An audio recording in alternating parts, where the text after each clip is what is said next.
Again, One Piece 857. Rook begins where 856 left off, with Sanji and Luffy getting back together. The boys are back. I'm really happy about this. And this is basically what it was at the beginning. So they were just talking. What were they talking about? One second.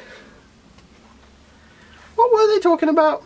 Okay, yeah, so we're just talking, carrying on from last time. So basically, Luffy's just filling in Sanji on everything that's happened. So, you know, they met with Jinbei, Nami, and Sanji's voicing his concerns as well, because obviously he's like, what have I done? Nami hates me. Nami hates me. The crew will hate me. I can't believe I've done this. I'm just such a terrible person. Luffy's like, nah, you're alright. You'll be forgiven. Because he will, because they're the Straw Hats. And this was just nice, because I'm like, even though it was kind of, you know, they were talking about these different things that go through their heads, I was like, the boys are back. You know, this whole time, because I was like, Sanji, get back to the crew. We all knew he was gonna, but now he's just like, yeah, I'll join the crew. But he's got conditions. So, we then cut to the Straw Hats trying to get hold of Luffy and Sanji. The rest of the Straw Hats are on whole cake. And they're just like, what? They eventually figure out that the mirror, even though it's really small, you can still get in touch with them. And you can use it as kind of like an earpiece. And maybe they'll do something like that. I was about, because originally I was like, oh, maybe they'll put it in their ears. And I was like, Matt, they're not going to shove shards of glass in their ear. They'll just, so then I thought maybe like some kind of earring thing, so that way they can at least keep in touch with each other. Because, especially, they've established that it's an easier thing than having to carry around like a big shard of glass in your hand all the time. It's small, and so maybe Luffy could put it in his hat or something. I don't know. But that's a way they can establish contact amongst each other. So they've got contact over this big thing that's going to happen. So they get in touch with each other, and they're like, and they basically fill Luffy in of what's happened. So Luffy's gone.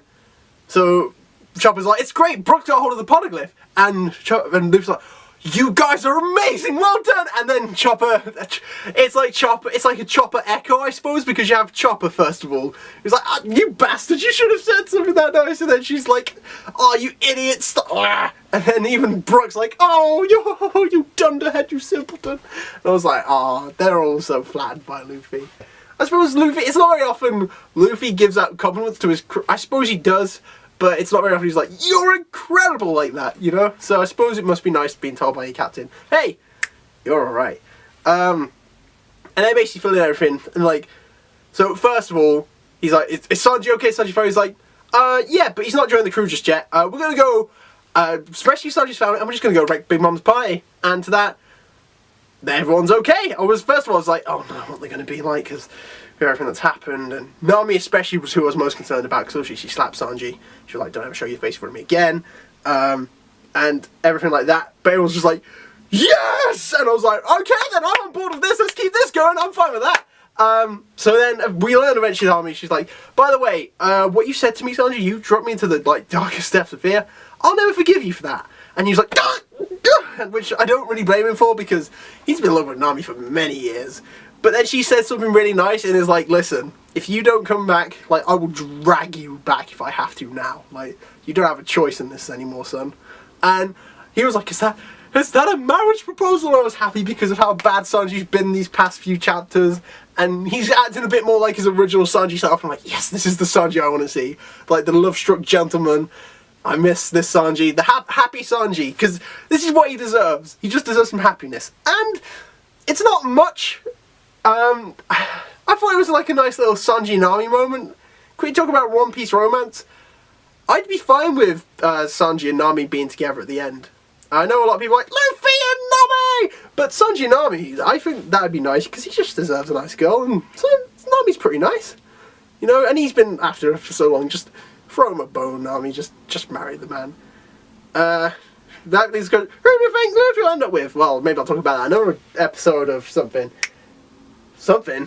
Do you mean a One Piece just theory talk discussion about romance? Possibly. I can give it quick. I don't think Luffy should really end up with anyone, but if he does, we'll talk about that another time. All the cut off. So, possibly the most impressive part of this whole chapter is a big meat chunk of the chapter. Well, half the chapter is basically saying, hey, we're all together again, yay! Which was fine.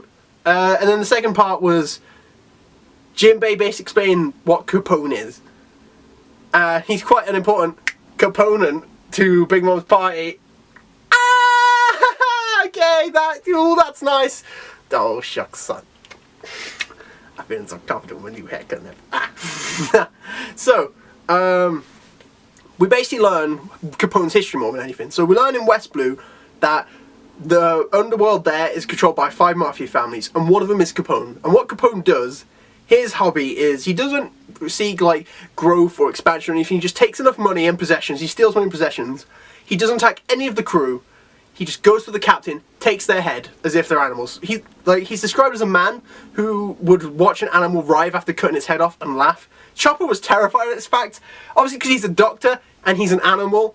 So obviously the whole death and killing animals is probably not something Chopper's too happy with. I'd love like a little bit of confrontation between Capone and Chopper. He's got some chops! Ah, he does, because his name's Tony Chopper, and he's a, and you know. Yes. And we learn basically that's what he does, and eventually, after all this time, he goes, like, he obviously wanted to grow and grow, and he got to the point where he was very much, he got to the point where he's like, I've got a lot of enemies. Like, he's very good at defense and tactics, but so eventually went, right, I'm just gonna go under Big Mom's wing because no one will touch me then, and no one has touched him. And he's earned Big Mom's trust to the part where he's a rook, which means he's basically, he's higher ranking. I don't know in chess where the rook kind of pieces are, because I've never like learned how to play chess. I'm always wanting to, but nevertheless. So I imagine, so it's like pawn, is rook the one above that? Basically he's in charge of security, like he's got all the access to all the security details even. And the reason I said this might be the most impressive part is not because of Capone's or Jinbei's idea, because originally Luffy, he had that look, he's like, I'll never forgive him.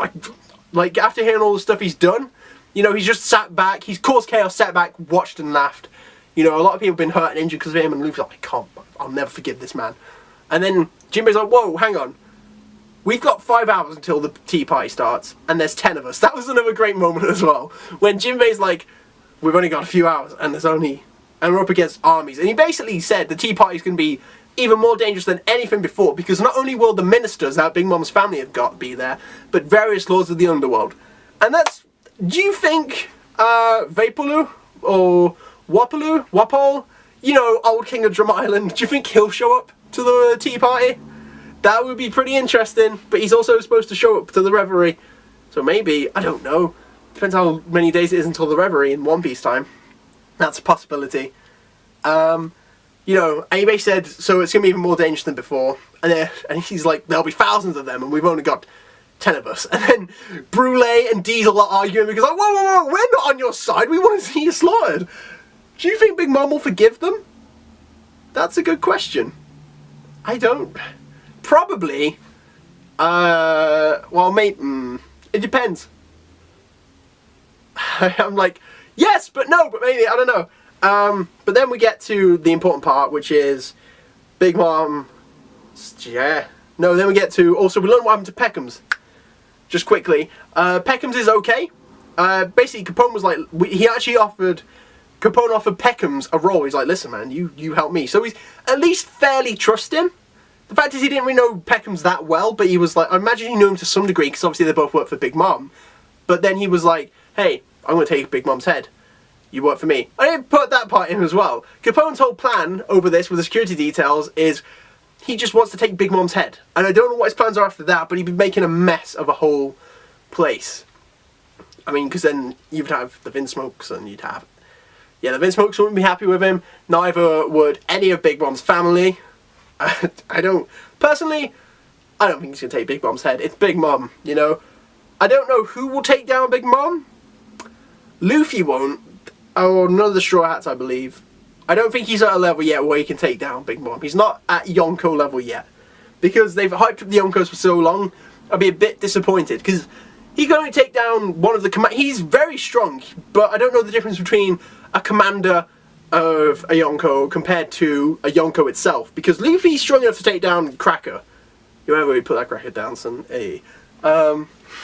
He's strong enough to take down a commander, at the very least, and that's fine. He's just not strong enough. I don't think he's at the level to take down a Yonko. Anyway, back to what I've said about Jinbei, was he made the very valid point of you know, maybe we've only got 5 hours to plan, 5 hours to make an attack plan on all these powerful people, whereas these guys have been planning for ages. Why don't we team up with Capone? We have a much better chance this way. And then Luffy was like, you know what, you're onto something, Jinbei. I'm sorry, but that was the most shocking part for me, because Luffy, when he set something on his mind, he does not forget. You know, he's like, I hate you, I can't stand you, look, I'm taking you down, that's that, we're sticking to my plan. He's a very stubborn person. The fact Jinbei managed to convince him, everyone was shocked. They're like, what? I was shocked. And I was like, whoa, it's a 4-2 against. And Jinbei made the valid point, of course. He's like, hey, but if you don't like it, then we don't have to do it. We can do something else. But we should at least hear him out. I've arranged a meeting with him. Let's go hear him out at the very least. So I was like, that's fair play. Jinbei, my man, like MVP of the whole chat of MVP is obviously Brook of the whole arc. Jinbei, depending on what happens, of course, it's too early to say. I think he's runner-up. I think he's going to be a runner-up. Then we do learn. So I said something ridiculous, and I was like, maybe CP0 shot Bobbin in the back. It wasn't, of course, CP0 because I don't know why. I just thought it would be able. And then someone spoke to me last week, I think it was Ricardo, I believe. I'll put your name down there because you pointed out this to me, like, probably Capone. And I was like, I didn't even think of Capone. And it was Capone. As it was confirmed this chapter, he was like, they took out Bobbin. I think they've killed Bobbin. They haven't just left him, they haven't just, like, knocked him out like Luffy would have. No, they've killed him. And, you know, they were like, hey, I'll do anything to help Vince because they're my heroes. And then we get cut to Capone and his little gang. And he said, he had the audacity to say, well, if I don't agree with what Straw Hat's saying, I'll just take him out then and there. And I'm like, I'm sorry? I'm sorry! Okay, you can say a lot of things. And I know Luffy's not like the bragging type or anything, he wouldn't say something, so I'll say it for him. My camera cut out, sorry. Now, I just think Capone's really underestimating Luffy, because Luffy, he has a 500 million berry bounty. He's taken down 3 warlords. He's taken down, I mean, he was in the war. He's actually just come from taking down Doflamingo at Dressrosa, and he's taken down one of the commanders of Big Mom. And I get it that Capone's sights are higher than a commander. He's after Big Mom herself. So I don't think Capone's going to take Big Mom's head. I'll say that as well. I think I've already said that. If you have said that, Matt, cut it out, please. So I don't think I just feel like he's really underestimating Straw Hat Luffy. He's like, I'll take his head, no problem. And I'm like, oh, I'm so scared, oh no. Because many big guys have been like, I'll take him down. And I'm not trying to underestimate Capone either. Because I must sound like a real Luffy fanboy saying, Luffy can't lose to anyone! But, you know, I get it, Capone, he's very tactical, he's very defensive. We've seen his abilities. He's basically a one-man army, you know? He's not someone who can be easily defeated. But I don't think he'll deny. I'm looking forward to that conversation. Hopefully next week we get. I hope at the very least that that's the conversation we get next week. That's what I'd love from next week's chapter. The Capone and Luffy conversation. Because it's going to be like this mafia meeting. He's like, you come to me, ask her in a favour on the day of Big Mom's wedding. That might be the reference, like a Godfather reference. And then Jinbei will be his right-hand man. Jinbei there. Chopper in his, like, in his giant, not his monster form, but, you know, his big human form there. Just, like, he's being his muscle man. Luffy just walking and like, hey. And maybe even Sanji just, like, that'd be awesome. Nami at the side. Mate, if they all get suits and just walked in, that'd be nice. That'd be really cool. That'd be a cool colour spread. Oda, if you've got one planned. I don't know if you do, but that'd be cool. Oda. Do it. I'm sorry, don't do it! No!